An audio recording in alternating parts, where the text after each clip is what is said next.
ألا بذكر الله تطمئن القلوب. میرے اور آپ کے نبی نے ارشاد فرمایا تھا کہ قرب قیامت میں آدمی دیکھنے میں مسلمان لگے گا، نمازی بھی ہوگا، روزہ دار بھی ہوگا، حج کرنے والا بھی ہوگا، زکات دینے والا بھی ہوگا، لیکن اعمال میں ریاکاری ہوگی، وہ اعمال اللہ کی یہاں پہنچ نہیں سکے گی۔ میرے آقا نے فرمایا، اللہ مجھے اور آپ کو ان لوگوں میں شامل نہ فرمائے، دعا کریں۔ میرے آقا نے فرمایا مساجد بھری ہوئی ہوں گی لوگوں سے، نمازیوں سے، لیکن ان کے دل ہدایت سے خالی ہو گئے، ان کے دل پسینیں گے نہیں، ان کے دل روئیں گے نہیں، ان کی آنکھوں سے خوف کے اور اللہ کی محبت کے آنسو نہیں نکلیں گے، وہ چکنے گھڑوں کی طرح ہو جائیں گے۔ ختم اللہ علی قلوبہم وعلی سمعہم وعلی ابصارہم غشاوہ، ان کی آنکھوں پر مہر لگ جائے گی، ان کے کانوں پر مہر لگ جائے گی، ان کی زبانوں پر مہر لگ جائے گی، دماغ اور دل پر مہر لگ جائے گی، ان پر دین کی کسی بات کا اثر نہیں ہوگا۔ وہ مسجد سے، واعظوں کے واعظ سے، کتابوں سے نصیحتوں کو حاصل کر کے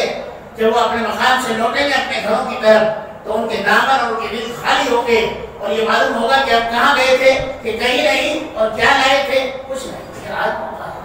یہ وقت اب ہے، یہ میرے بھائیوں، ہم اپنے دل کو اللہ کے لیے خالی کر دیں، اس دل میں اللہ کی محبت کو بسا لیں، اللہ کی محبت کو، اللہ کے خوف کو بسا لیں، تو پھر یہ جو لوگ ہیں، جو لوگ آج قسم کے کالے قانون بنا رہے ہیں، ان کے دلوں میں حیرت داری ہو جائے گی۔ اللہ اکبر، اللہ اکبر۔ میرے اور آپ کے نبی نے کیا فرمایا؟ صحابہ سے عرض کیا، ایک وقت آئے گا میری امت کی کوئی قیمت دنیا میں نہیں رہے گی، وہ لوگ ایسے ہو جائیں گے جیسے سمندر میں دریا میں بہتا ہوا جھاگ، کف، دریا میں بہتا ہوا گھاس اور کچرا۔ صحابہ نے پوچھا،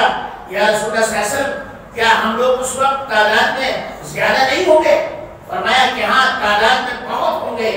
لیکن ان کی حیثیت ایک کچرے جیسی ہو جائے گی۔ ہر قوم ان کو ڈرائے گی، ہر قوم ان کو ڈرا کر ان کو جو ہے حقیر سمجھے گی، اور ہر قوم ان کو اس طرح سے ان کے حقوق کو سلب کرے گی جس طرح سے دسترخوان پر کوئی مرغوب چیز رکھی ہو، کوئی زیادہ اچھی چیز کھانے کی رکھی ہو، اور ہر آدمی اس کھانے کی چیز پر اپنا ہاتھ لگتا ہے، اس کو جلدی کھانا چاہتا ہے۔ اس طرح سے مسلمانوں کو نگلنے کے لیے دنیا کی قومیں تیار رہیں، یہی تو ہے۔